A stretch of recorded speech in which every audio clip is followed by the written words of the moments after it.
సామెతలు 15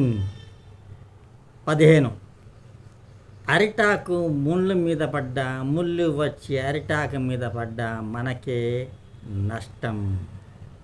అత్త మీద కోపం దుత్త మీద చూపెట్టినట్లు చేసేది శివ పూజలు, దూరేది దొమ్మరి గుడిసెలు.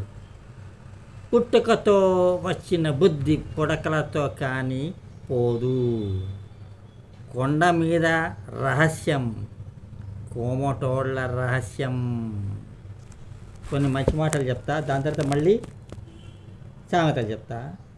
జీవితంలో అలా చేస్తే ఎదుగుతావు, ఇలా చేస్తే ముందుకు వెళతావు అని మన పెద్దలు చెబుతూ ఉంటారు. నిజానికి ఏం చేయాలో మన సొంత నిర్ణయం మీద ఉంటుంది.